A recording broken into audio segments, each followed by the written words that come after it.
Hello hi दर्शन नमस्ते welcome back my new video. तपाईँहरूलाई आज म नयाँ भिडियोमा स्वागत गर्न चाहन्छु। आज मेरो साथमा रहेको छ Samsung J7 prime. Samsung J7 प्राइममा चाहिँ यहाँनिर चाहिँ के हुँदैन भने यो मोबाइलमा चाहिँ प्रब्लम भनेको चाहिँ हाम्रो माइकको प्रब्लम हो। जस्ट तपाईँले यहाँदेखि बोल्दाखेरि अरूले सुन्दैन भने चाहिँ त्यसलाई माइकको प्रब्लम भनिन्छ है, फोनमा कुरा गर्दा है।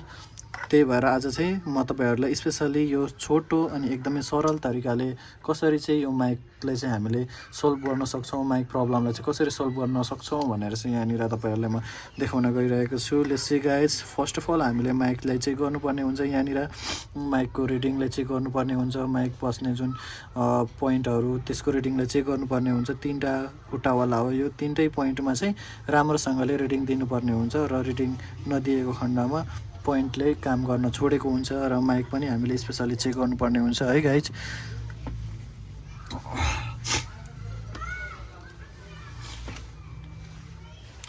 म तपाईँहरूलाई यहाँनिर चाहिँ टक्कै अब माइकको जस्ट हाम्रो माइक यहाँ बस्छ नि त होइन, यो सब म चेक गरेर देखाउँछु। अब कस्तो हुन्छ, यो एउटालाई ग्राउन्डमा राख्ने, एउटालाई यहाँ राख्ने। यो सरी, म यहाँ तपाईँहरूलाई मल्टिमिटर राख्न भुलेछु मैले। तपाईँहरूले यहाँ मल्टिमिटरमा हेर्न सक्नुहुन्छ है त। अब एउटालाई टक्कै ग्राउन्ड राख्ने, अर्कोलाई यहाँ यो ग्राउन्ड भइहाल्यो, ठिक छ। ग्राउन्ड देख्न सक्नुहुन्छ, ग्राउन्ड ठिक छ है, ग्राउन्ड ठिक छ। र अर्को पोइन्ट भनेको यो पनि ठिक छ। यसमा यति रिडिङ आयो भने यसले काम गर्छ। र अर्को पोइन्ट देख्न सक्नुहुन्छ, यो पोइन्टमा हाम्रो बिल्कुलै कुनै पनि एम्पेयर नभएको कारणले गर्दाखेरि यसलाई चाहिँ हामीले अब एम्पेयर चाहिँ टक्कै होइन कसरी एम्पेयर दिने, कहाँबाट यसमा पावर दिने भन्ने कुराहरू चाहिँ अब टक्कै यो माथि जानुपर्ने हुन्छ हामी होइन। हल्का माथि गइसकेपछि चाहिँ तपाईँहरूले यहाँ देख्न सक्नुहुन्छ होइन। माथि मैले बोर्नियोमा पनि देखाइराखेको छु तपाईँहरूले, त्यो बोर्नियोमा पनि हेर्न सक्नुहुन्छ कहाँदेखि चाहिँ कहाँसम्मको लाइनिङ कटिँदाखेरि चाहिँ त्यो हुन्छ, प्रब्लम हुन्छ भनेर होइन। तपाईँले देख्न सक्नुहुन्छ यो भनेको हाम्रो पावर आइसी भयो है। पावर आइसीको यहाँनिर टक्कै तपाईँ जान सक्नुहुन्छ है। यहाँ अब चेक गर्न सक्नुहुन्छ यहाँ है। यो यो यो कम्पोनेन्टलाई छोडेर, यो दुईवटा कम्पोनेन्टलाई छोडेर यो दुईवटा कम्पोनेन्टको यो भागमा तपाईँले चेक गर्न सक्नुहुन्छ। यो भनेको सिधै पावर आइसीबाट पावर दिएर चाहिँ यो कम्पोनेन्टमा चाहिँ रिडिङ दिन्छ र त्यसको तल्लो कम्पोनेन्टमा पनि रिडिङ दिनुपर्छ। यहाँ रिडिङ नभएपछि हाम्रो प्रब्लम के छ त भन्दाखेरि यो कम्पोनेन्टमा प्रब्लम छ। अब यसलाई हामीले कसरी सरल तरिकाले चाहिँ अगाडि बढाउन सक्छौँ भनेपछि हामीले यसलाई जम्पर गरिदिनुपर्छ। सो यो पोइन्ट र यो पोइन्टलाई हामीले सर्ट गराइदिनु पर्ने हुन्छ। हाम्रो काम 100% हुन्छ। तपाईँहरू हेर्दै जानुहोला।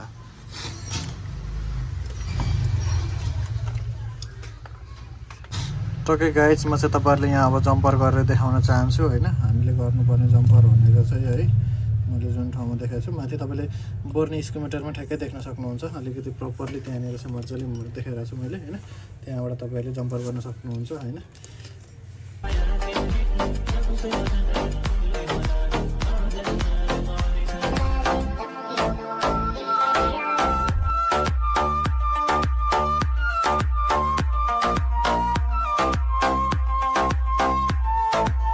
गाइज, मैले चाहिँ जम्पर हानिसकेको छु होइन।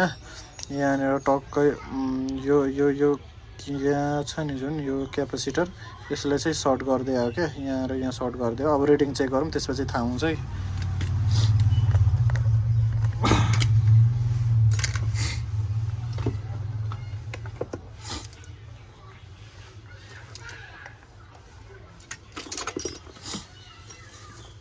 अघि यहाँ तल रिडिङ चाहिँ अब हाम्रो यो दुईटामा मात्रै थियो नि त।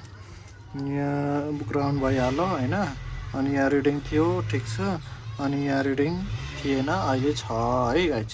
यहाँ रिडिङ अहिले थिएन, अघि थिएन। तपाईँहरूले यहाँ चेक गर्न सक्नुहुन्छ। यहाँनिर अघि रिडिङ थिएन, अहिले छ। यतापट्टि पहिल्यै थियो होइन, यतापट्टि पहिल्यै थियो ठिक छ। यहाँनिर थिएन, अहिले आयो है त गाइज। ल लेट्स सी, अब यसलाई म फेरि माइक हालेर तपाईँहरूलाई चेक गरेर देखाउँछु है त। माइक हाल्छु है त म अब।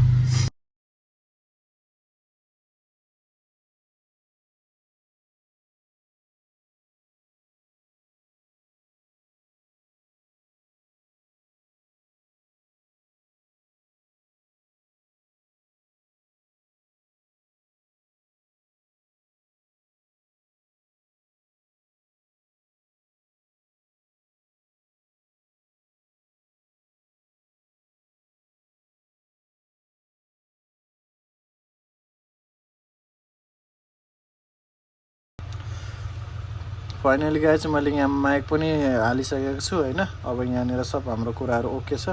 अब यसलाई हामीले फिट गरेर हेर्छौँ है त, हाम्रो प्रपरली काम गर्यो कि गरेन, के गर्यो त साथीले भनेर है त। अब हामी टक्क यसको सामग्रीहरू जडान गर्छौँ यसमा। फाइनली गाइज यहाँ चाहिँ हाम्रो फोन अन भइसकेको छ होइन। त्यो अर्को पुरानो डिस्प्लेमा चाहिँ टच भएन नि त, सो मैले अर्को एलसिडी डिस्प्ले हालेको छु। सो यसलाई चाहिँ यहाँ अब हामीले चेक गर्नुपर्ने हुन्छ है त। अब यहाँनिर देख्न सक्नुहुन्छ भोइस रेकर्ड होइन, टक्क मैले चेक गरिसकेको छु पहिला है।